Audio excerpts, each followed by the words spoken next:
Ladies and gentlemen, welcome to Lecture 5 of our Project Management course, where we'll explore the intricate world of procurement management. Today, we'll journey through the different facets of the procurement process and understand the pivotal role it plays in project management. In this introduction, we emphasize that the procurement process, as outlined in PMBOK Registered Section 12.1, reaches its culmination with the issuance of tender documents. These documents are the lifeline for procurement, and the project manager plays a crucial role in ensuring that potential suppliers are provided with comprehensive documentation and ample time to prepare their bids. This ensures that the proposals submitted are not only accurate but also well suited to the project's objectives. To illustrate this point, let's consider a real-life example. Imagine you're the project manager for a major healthcare facility construction project. One of your primary responsibilities is to procure medical equipment, which is a critical aspect of the project. To ensure a smooth procurement process, you need to provide potential suppliers with detailed documentation, including specifications for the equipment, project timelines, and quality standards.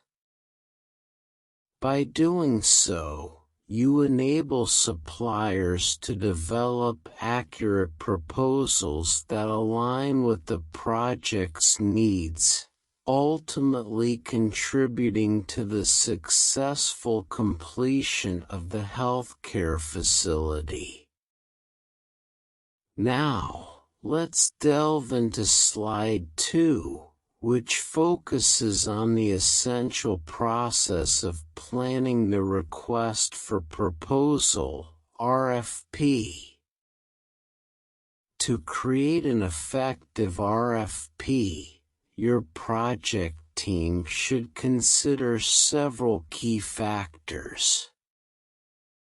First and foremost, it's crucial to allocate sufficient time for the preparation of all necessary documentation. Rushed or incomplete documentation can lead to misunderstandings and, consequently, subpar bids. Furthermore, your team must consider the time required for potential bidders to fully comprehend the project's requirements and provide coherent proposals. A lack of clarity can result in inaccurate bids or proposals that do not align with your project's goals. Another critical aspect is estimating the time needed for reviewing the submitted proposals and conducting negotiations. These negotiations can be extensive, and it's essential to account for this in your project timeline. Lastly, identifying the key people involved in the process is crucial for effective communication and accountability. A well-structured team will ensure that the procurement process runs smoothly and without significant hitches. Now, let's explore a real-life example to better understand this concept. Imagine you're overseeing an IT project for a government agency. Your project involves developing a complex software solution to improve public service delivery. To create a successful RFP, your project team needs to allocate sufficient time to document the project's technical requirements, functionalities, and security standards. Additionally, providing clear documentation and ample time for bidders to understand these requirements is essential for them to develop comprehensive proposals. In this scenario, a well-structured RFP is the key to selecting the right vendor and ensuring the project's success. This brings us to source selection criteria, a fundamental aspect of procurement management. These criteria encompass a wide range of factors that influence procurement decisions. Let's break down the key criteria. Capability. This refers to the supplier's ability to meet the project's requirements. In the context of a construction project, the supplier's capability might be demonstrated through their experience in delivering similar projects within the specified timeline and budget. Capacity. Capacity is the supplier's ability to scale their operations as needed. In an event project, this could mean the supplier's capacity to provide additional services or products if the event's scale grows unexpectedly. Product cost. This factor is straightforward. It's the cost of the product or service being procured. In a finance project, you'd closely examine the cost of financial software or services, ensuring it fits within the project budget. Life cycle cost.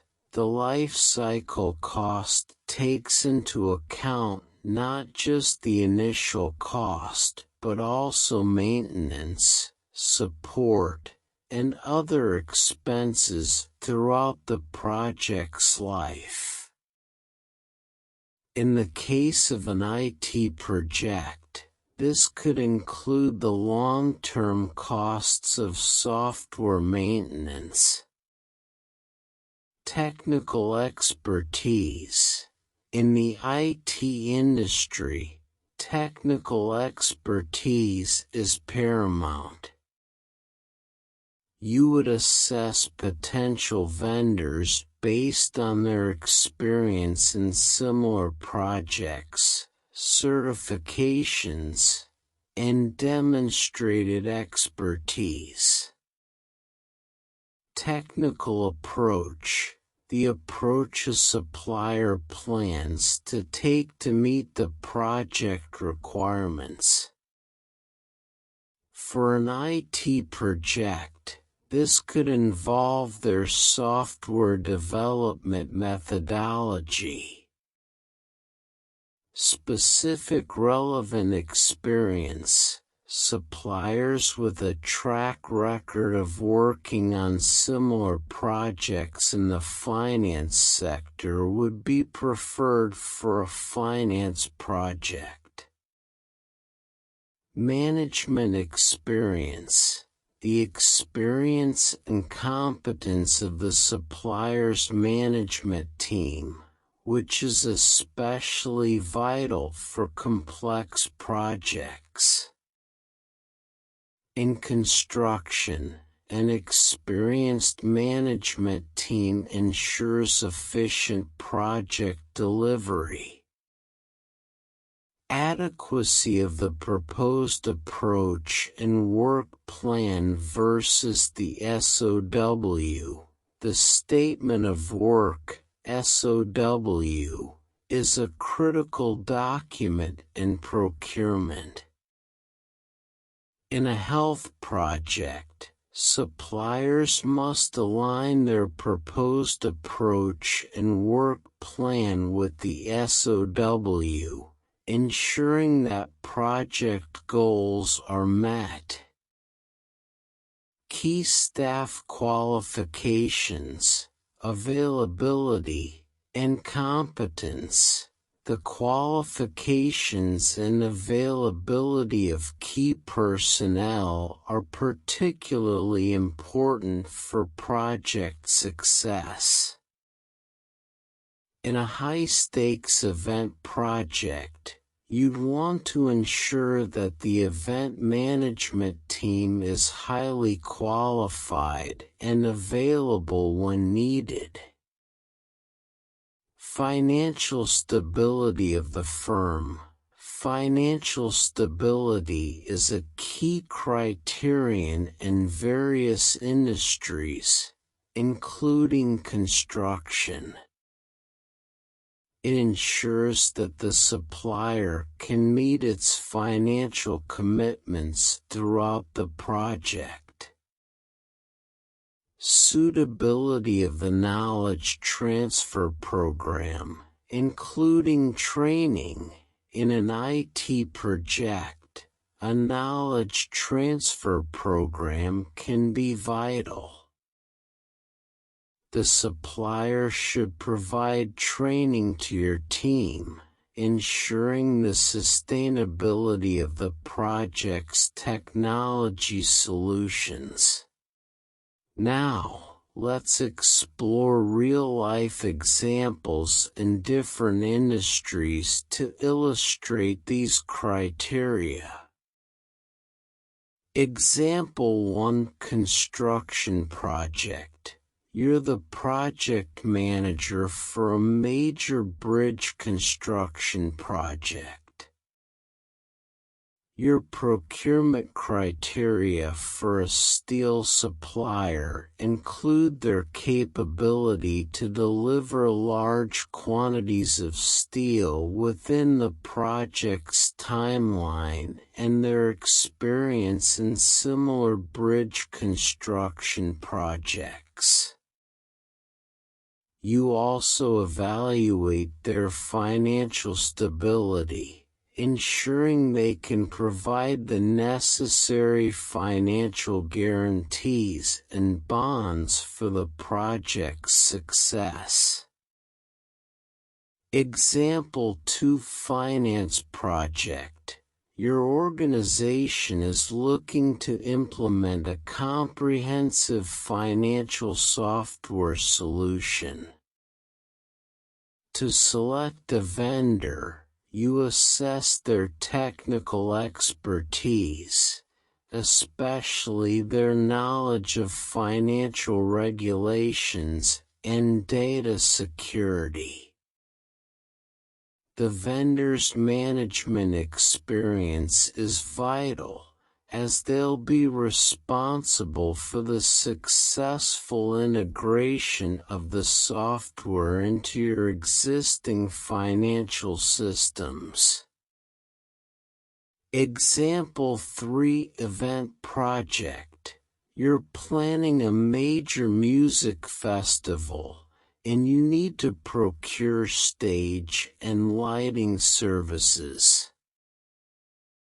You'll evaluate potential suppliers based on their experience in managing large-scale events and their capacity to handle the festival's expected growth. Technical expertise in creating immersive lighting and sound experiences is also crucial. Example 4: Health project. Your healthcare organization is procuring medical equipment for a new hospital. The selected suppliers must have a proven track record in delivering high-quality medical equipment. Their management team's experience ensures efficient installation, and the suitability of their training and knowledge transfer program is vital to ensure your medical staff can effectively use the equipment. These real-life examples underscore the importance of source selection criteria in various industries and emphasize how these criteria shape procurement decisions. We explore the different source selection methods and evaluation criteria. Source selection is a critical decision-making process, and it can significantly impact project success. The buyer, which includes the procurement team and the project manager, must determine the most suitable source selection method based on the project's requirements. Additionally, they must establish clear evaluation criteria to assess potential suppliers. Let's examine the 3 primary source selection methods. Low bid selection. Best price. This method is based on choosing the supplier with the lowest bid. It is commonly used in construction projects where cost efficiency is a primary concern. However, it's essential to ensure that the low-bidding supplier can meet quality and performance standards. Qualification-based selection. Best match. This method focuses on selecting the supplier that best matches the project's requirements in terms of qualifications, expertise, and experience. It is frequently used in projects where technical competence and experience are crucial, such as IT or health projects. Best value selection. Combination of both. Best value selection combines cost considerations with other factors, such as quality, experience, and technical expertise.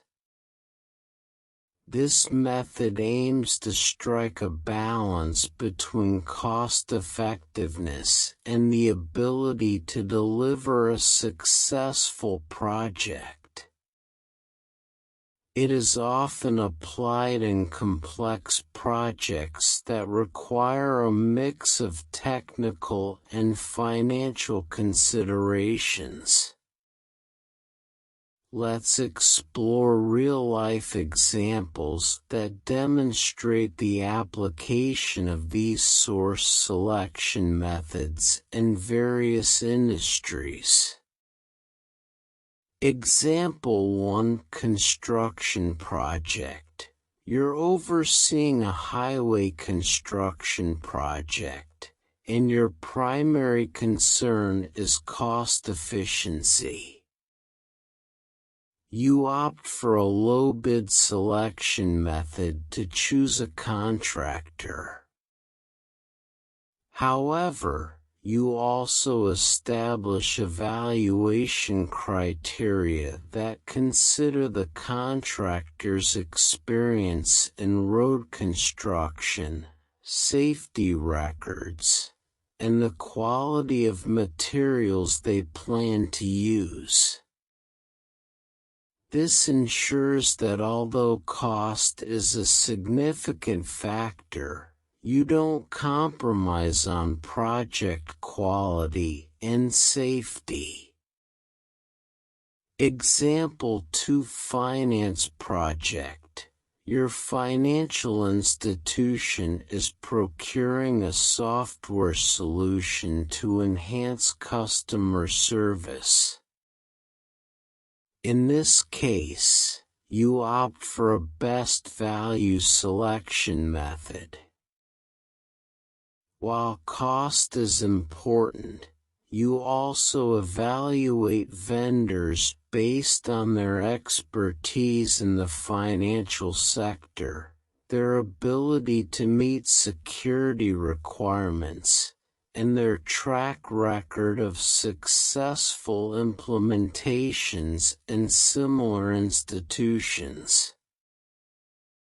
Example 3: Event project. You're organizing an international technology conference, and the quality of the AV equipment is paramount. To ensure a successful event, you select an AV supplier based on a qualification-based selection method. You assess potential suppliers on their expertise in handling complex technology setups and their ability to provide technical support during the event. Example 4: Health project. Your healthcare organization is procuring a laboratory information system. Here, you prioritize the best value selection method.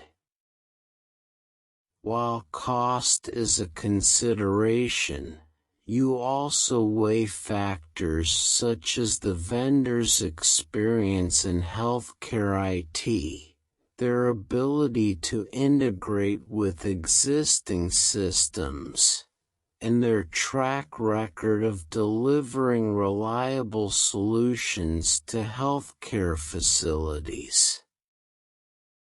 These examples demonstrate how source selection methods are tailored to the specific needs and priorities of projects in different industries, highlighting the importance of a well-defined procurement strategy.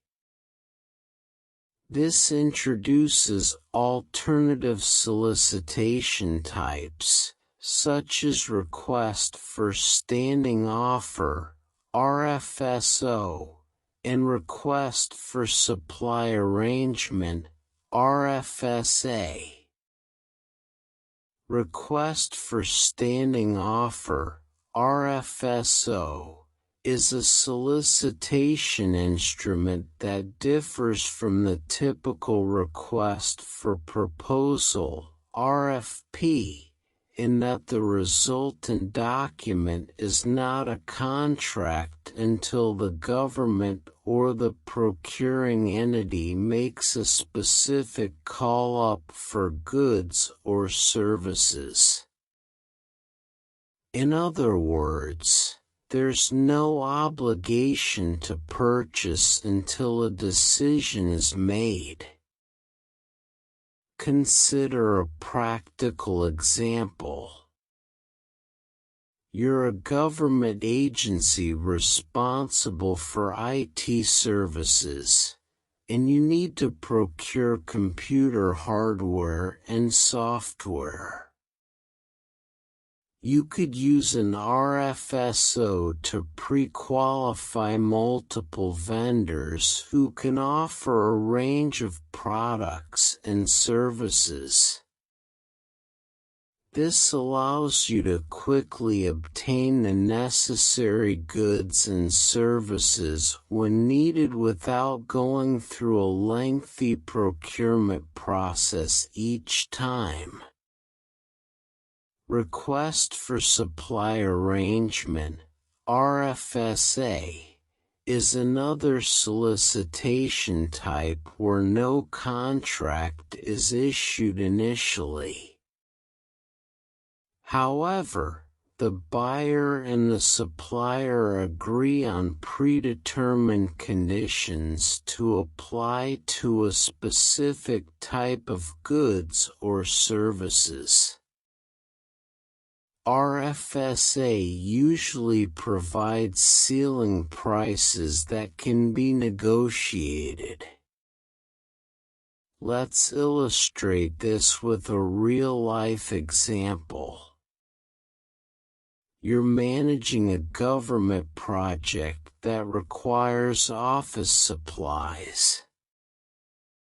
You could use an RFSA to negotiate a supply arrangement with an office supplies vendor. This agreement may include predetermined prices for various items, ensuring cost predictability throughout the project. In this way, RFSA simplifies the procurement process for routine, recurring needs. Slide 6 emphasizes the importance of maintaining a level playing field during the procurement process. All bidders must have access to the same information. This principle ensures fairness in the procurement process. If some bidders have access to additional information, it could lead to an uneven playing field, compromising the integrity of the procurement. Prices remain confidential until bid closure. In a competitive procurement process, keeping prices confidential until bid closure is essential. This practice prevents price manipulation or collusion among bidders, ensuring a fair and competitive bidding process. The clearer the information provided, the more accurate the proposals are going to be. Clear and comprehensive documentation is fundamental to receiving accurate and relevant proposals. The more precise your requirements and specifications, the better the proposals will align with your project's needs. Let's consider a real-life example from the construction industry. You're managing a complex infrastructure project, and one of the major components is procuring construction materials. You need to ensure a competitive and transparent procurement process. To do so, you provide bidders with detailed specifications for the materials, including quality standards, quantities, and delivery schedules. This clarity in information not only encourages competitive pricing but also leads to proposals that precisely match the project's requirements. Slide 7 explores the differences between single-source and sole-source procurement. Single-source procurement. This approach involves intentionally acquiring all items or services from a single chosen supplier, bypassing competitive bidding. Single-source procurement is typically used when there is a compelling reason to work with a specific supplier, such as their unique expertise or capabilities. Sole source procurement. Sole source procurement occurs when only one supplier is either available or qualifies to provide the item to be procured. In this case, there is no competition, and the decision to work with the sole supplier is often based on necessity or exclusivity. Let's examine real-life examples that illustrate these concepts. Example 1: Single-source procurement. You're managing a technology project that requires specialized hardware components that are only available from a single supplier. This supplier has exclusive rights to the technology and is the sole provider. In this scenario, you opt for single-source procurement due to the unique nature of the hardware. Example 2: Sole source procurement. In the healthcare sector, you're procuring a specific type of medical equipment that can only be obtained from one supplier. This supplier is the sole manufacturer of the equipment and meets all the necessary regulatory standards. In this case, sole source procurement is the only viable option. These examples highlight how single-source and sole-source procurement are applied when there are unique circumstances that limit competition or when a specific supplier is the only feasible choice for the project's needs. Slide 8 discusses the essential components of procurement documentation. We'll explore each element in detail. Project name and description. This provides a clear and concise overview of the project. In an IT project, for example, this would include the name of the software development project and a brief description of its objectives. Project location and duration. These details are crucial, as they specify where the project will be executed and its expected time frame. In a construction project, This information might include the location of the construction site and the estimated project duration. Performing organization. This section identifies the organization responsible for executing the project. For an event project, it would specify the event management company's name and contact information. Process for asking questions. Request for information. This outlines the procedure for bidders to seek clarifications or additional information. In the finance sector, this process might include contact details for inquiries regarding the procurement. Restrictions on bidders.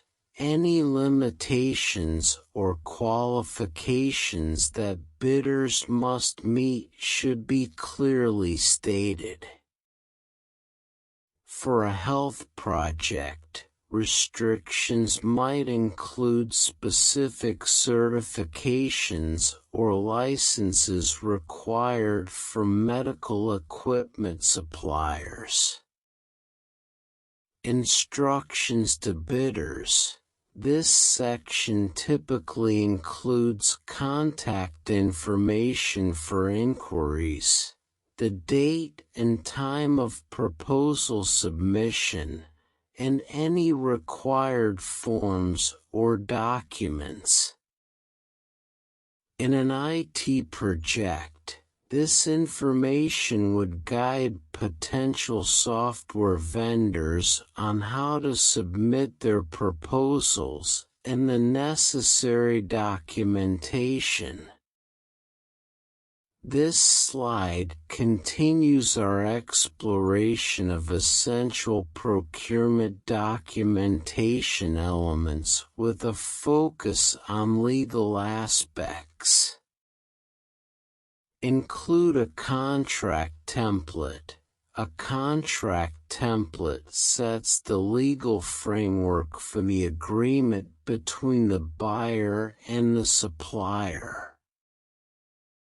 It includes the terms and conditions that govern the procurement. In a finance project, the contract template would specify payment terms, warranties, and dispute resolution mechanisms. General terms and conditions. T&Cs. These are the standard terms and conditions that apply to the procurement process. T&Cs can include details about intellectual property rights, liability, and insurance requirements. In the event project, T&Cs would define who bears responsibility for any damages to equipment during the event. Insurance or bond required. Procurements often require suppliers to provide insurance or bonds to cover potential risks or liabilities. In a construction project, for example, the supplier might need to provide performance bonds to ensure that the project is completed as per the contract. Financial information required. Financial information can be essential, especially in the finance industry. Suppliers may need to provide financial statements or demonstrate their financial stability to ensure they can fulfill their obligations. Let's delve into practical examples to illustrate these concepts.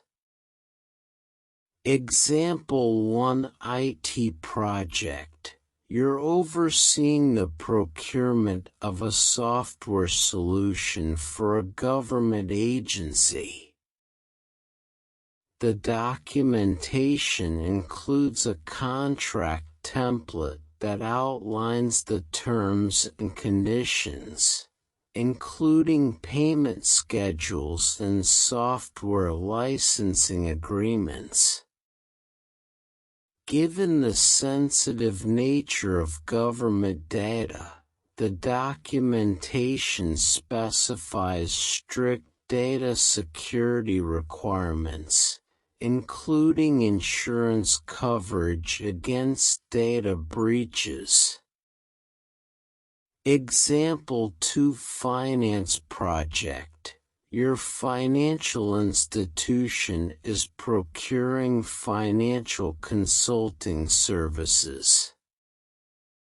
The documentation includes a contract template that outlines payment terms and the scope of services. It also includes general terms and conditions, emphasizing the importance of confidentiality due to the sensitive financial information involved in the project. Financial stability requirements are imposed to ensure that the consulting firm can meet its contractual obligations. Example 3: event project. You're organizing a high-profile corporate event, and one of the procurements is for audio-visual equipment and services. The documentation includes a contract template specifying the responsibilities of the AV provider, including equipment setup, technical support, and equipment return conditions. Insurance requirements are in place to protect against potential equipment damage during the event. Example 4: health project. Your healthcare organization is procuring medical imaging equipment. The documentation includes a contract template detailing the warranty and maintenance terms. The general terms and conditions encompass patient data privacy and security, reflecting the sensitivity of healthcare data. Additionally, financial information is required to ensure the supplier's stability and ability to provide timely maintenance and support. These examples demonstrate how legal aspects of procurement documentation are tailored to the specific needs and challenges of projects in various industries. Slide 10 focuses on the technical aspects of procurement documentation. Statement of work, SOW. The SOW is a fundamental component of procurement documentation. It outlines the project's technical requirements, including deliverables, specifications, and performance standards. In a construction project, The SOW might detail the architectural and engineering specifications for the project. Drawings. Detailed drawings, such as blueprints and schematics, are often crucial for conveying technical requirements. In an event project, you might include event layout drawings that specify equipment placement and electrical connections. Specifications.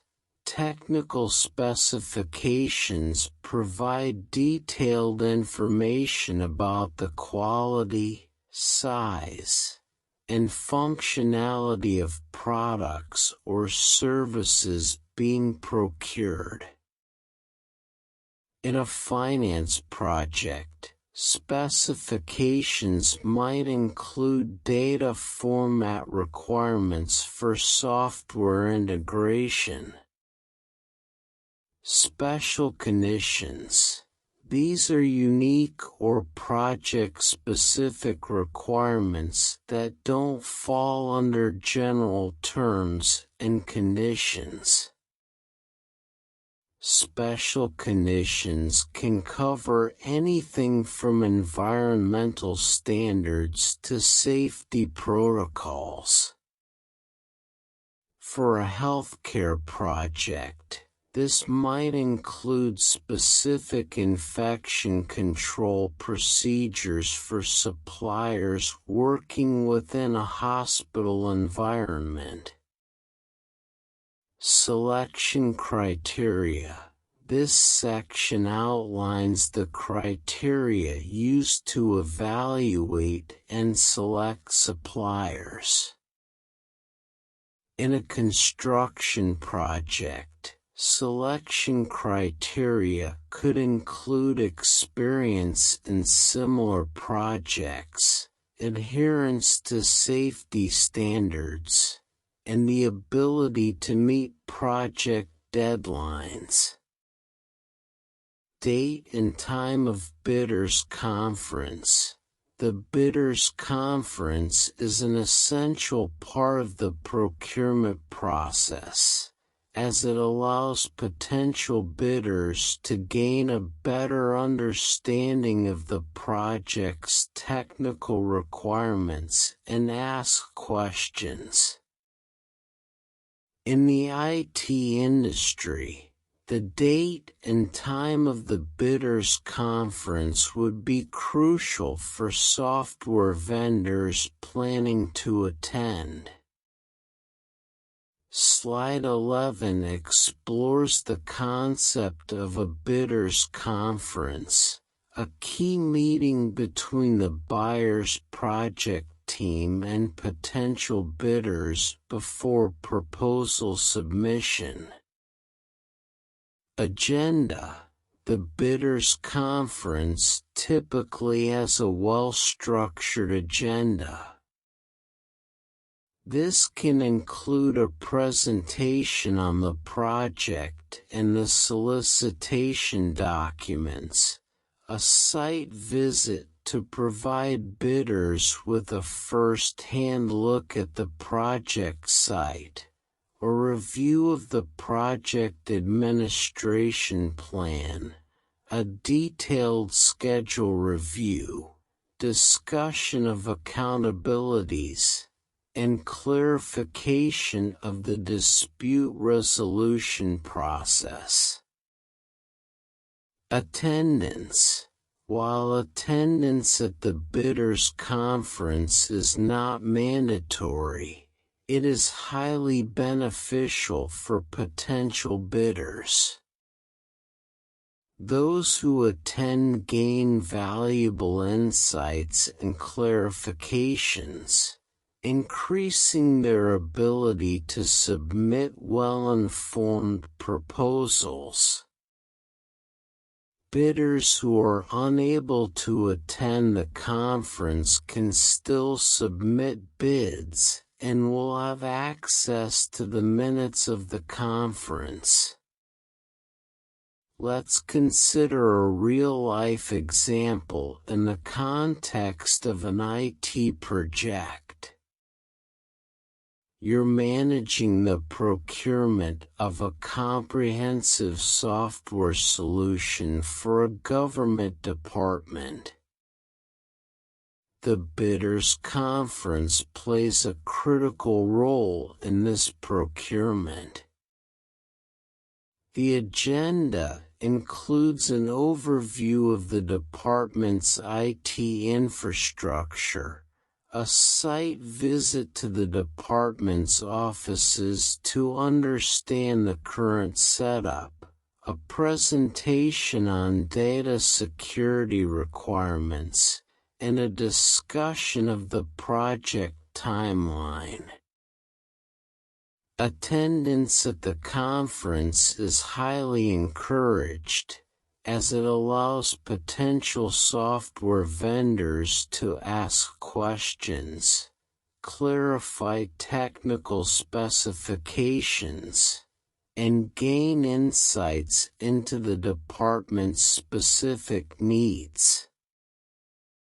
This level of interaction ensures that the proposals submitted are well aligned with the project's objectives and technical requirements. Slide 12 covers additional details in the procurement process. Letter of intention to bid. In some cases, buyers may request that potential bidders provide a letter stating their intention to submit a bid. This helps buyers gauge bidder interest and commitment. For a finance project, potential financial software vendors may be required to submit a letter of intention to bid to ensure that they are serious about participating in the procurement. Sealed bids.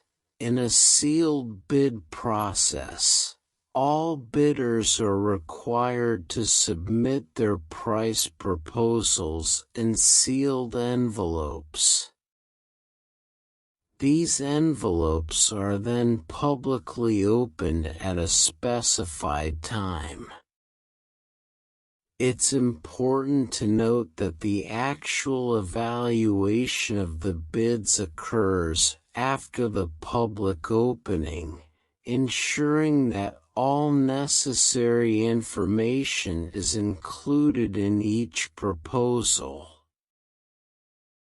This practice promotes transparency and prevents any tampering with the bids. Let's examine how these concepts apply in practical scenarios. Example 1 IT project. Your organization is procuring a cloud-based infrastructure for its data center. Given the critical nature of the project, you require potential vendors to submit a letter of intention to bid, demonstrating their commitment to providing a competitive proposal. The use of sealed bids ensures that all pricing information is kept confidential until the designated opening time, guaranteeing a fair and transparent evaluation process. Example 2 Finance project. Your financial institution is in the process of selecting a software vendor to develop a new mobile banking application. As part of the procurement, You request a letter of intention to bid from potential vendors, ensuring their genuine interest in the project. Sealed bids are used to keep pricing information confidential until the bid opening, preventing any premature disclosures or tampering with the bid submissions. Example 3 Event Project.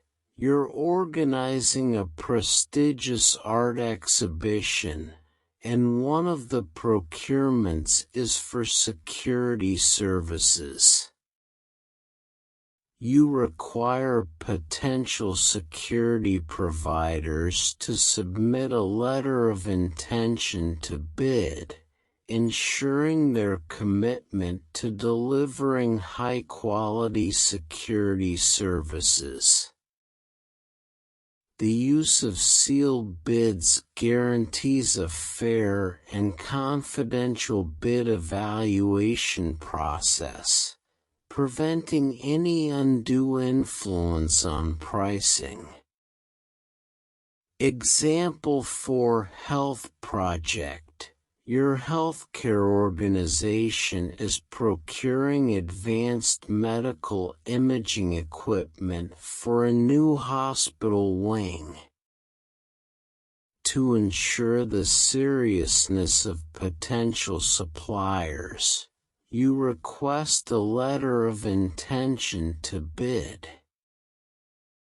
Sealed bids are used to maintain the confidentiality of pricing information until the designated bid opening time, promoting transparency and fairness in the evaluation process.